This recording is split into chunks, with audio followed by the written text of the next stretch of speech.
In what areas or industries do you believe AI can have the most significant positive and negative impact? Medical field, 100% the medical field. Yeah, okay.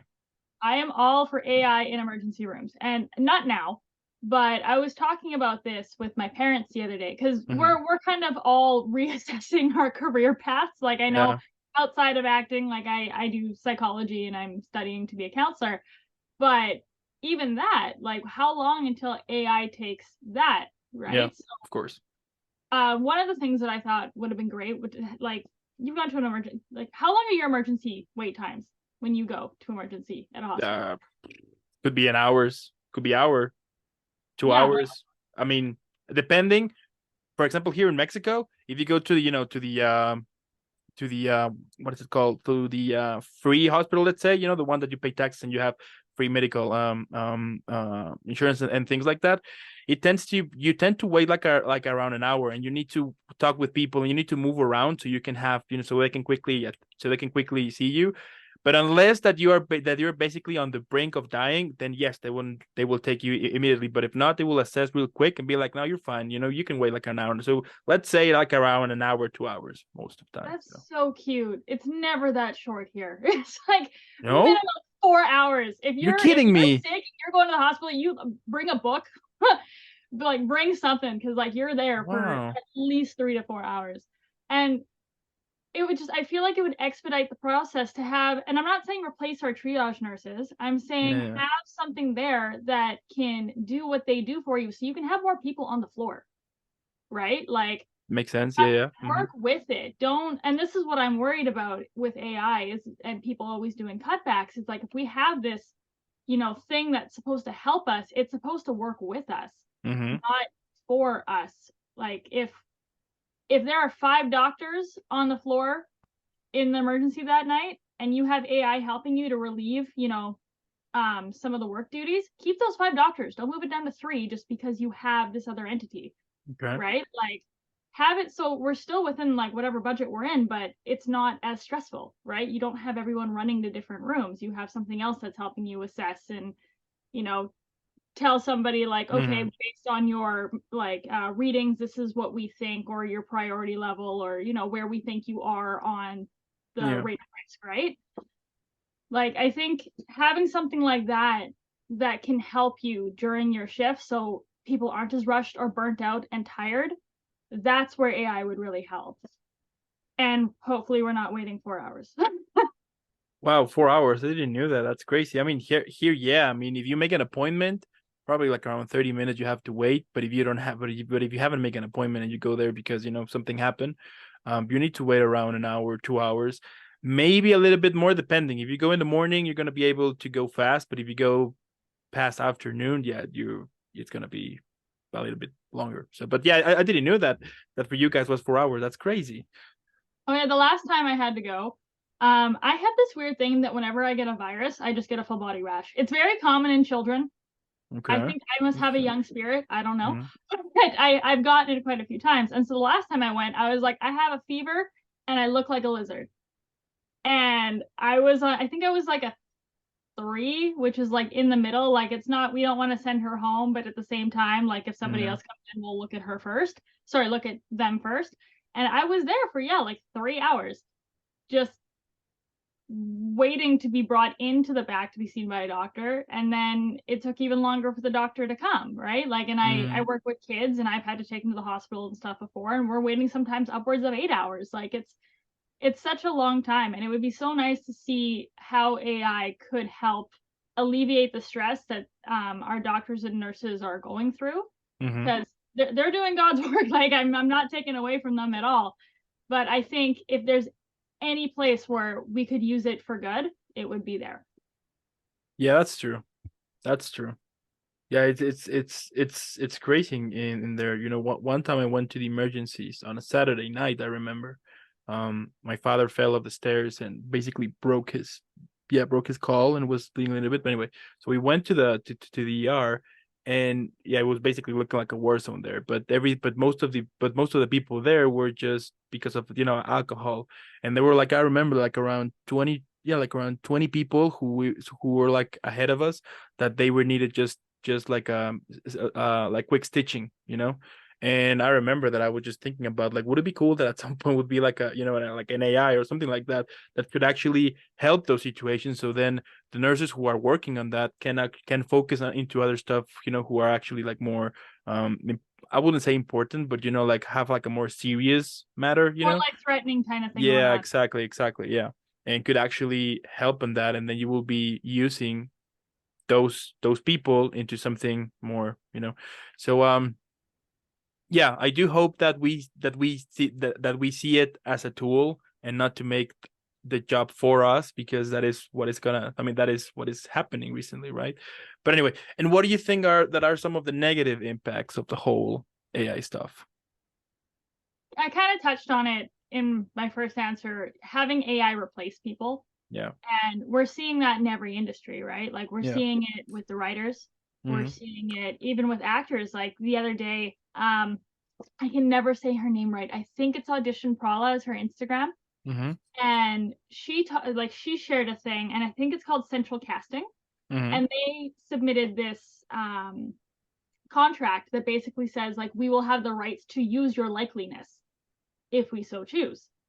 Yeah. And that's terrifying, right? Like that's having AI just have, I'm going to use my face for an example, like for example, and if you know casting owns that, or I guess they're not casting, but like you know if the production Yeah. owns that and can just reuse it, or even if that casting agency can just use my likeliness, they don't need me anymore. Yeah, they don't.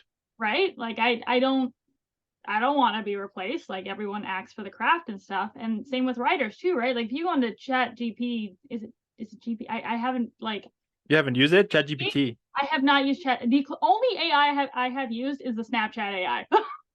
Just because I Okay. ask it questions about its AI life because I'm so curious about it. Mm-hmm. It's um with Chat GPT, you can type in anything and it will tell you a story. It can make little short films now, and it can do a whole wide range of things. And Mm-hmm. that's my worry of the negative impact is that it's incredible, like and how fast it's progressing. Yeah.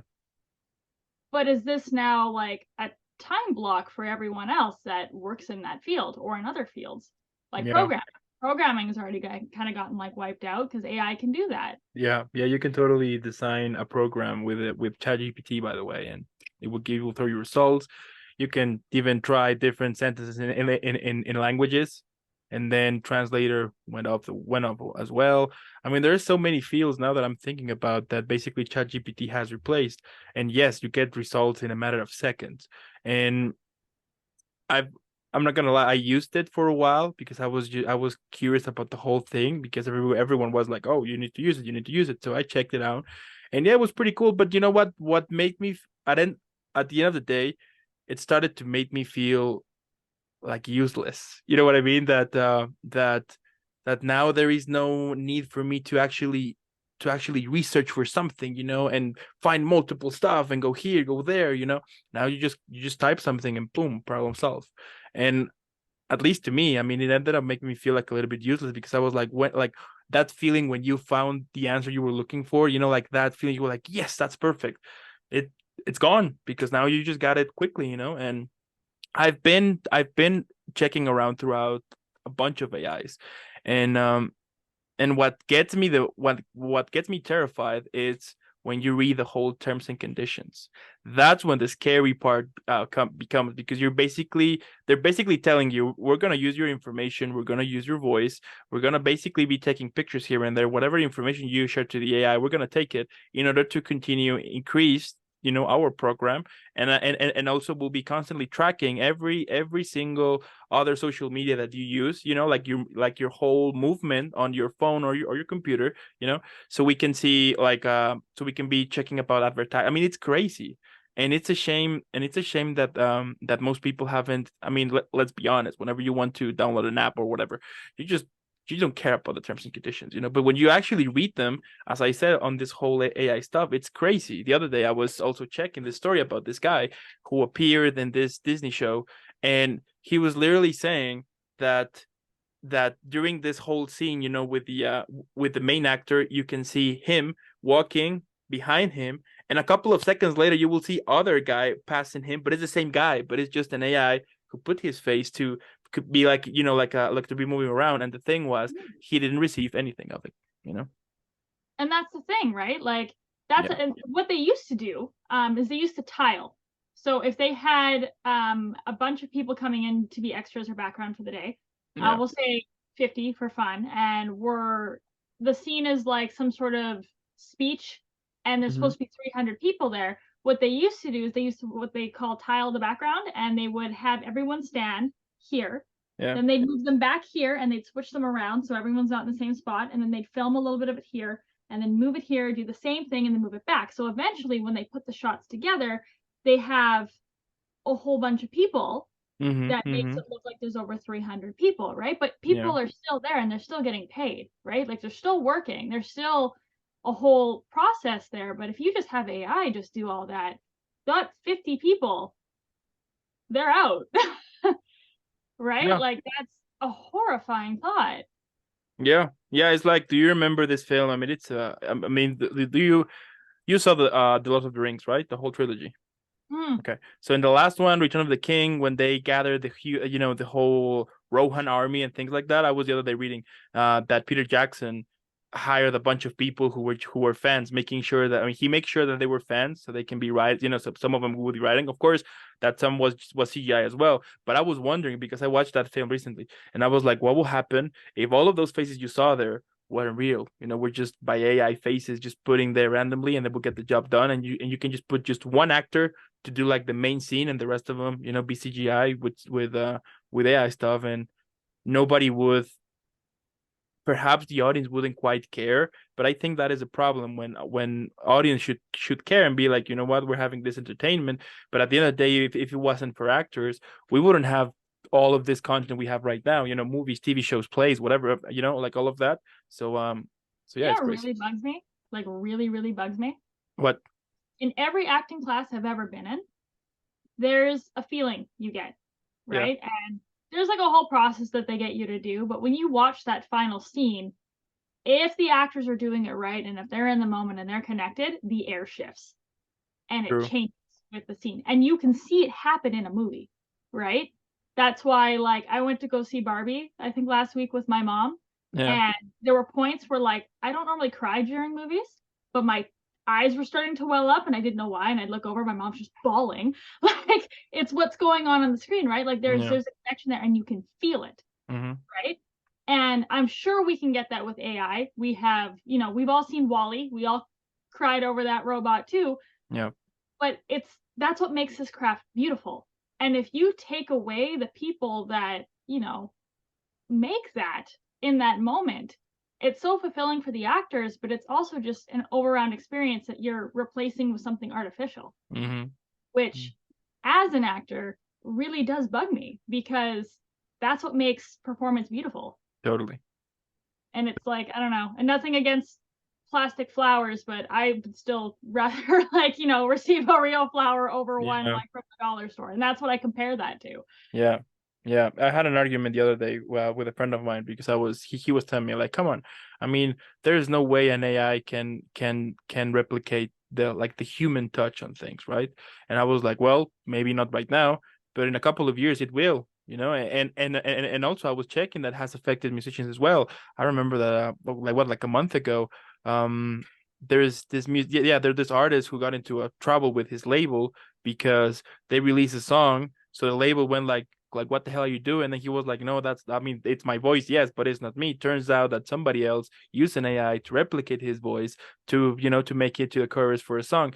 And yeah, I mean, right now there's a bunch of apps that you can use the voices of any celebrity, and yeah, most of them they're using it now on memes. But the problem is, and also I've been talking about that, like, what if at some point one of these influence, like this politicians, things like that, they use they use an AI to deliver a wrong message, something fake, something to really cause harm to people. And it is something that maybe right now we don't see it, we just see it as a joke. But I mean, that the thing that worries me is that at some point humans might use it for the wrong reason. I mean, they're using it right now for the wrong reason. So yeah, it's crazy. Well, what worries me is actually in court proceedings, right? Because Hmm. audio recording is a big thing, right? Totally. Like you have somebody like admitting guilt, Totally. that's that's it, right? Like that's kind of the nail in your coffin. But now we can have reasonable doubt, because how do we know that's actually them? If AI can make this whole false confession, Yeah. how do, like, in the court of law, if you're sitting there as a jury member, how do you proceed with that without, a shadow of a doubt that that was them saying it and confessing to this crime, as opposed to, someone either setting them up? Like, you don't know anymore. And Yeah. that's when it's scary too. Like, that was a really good point.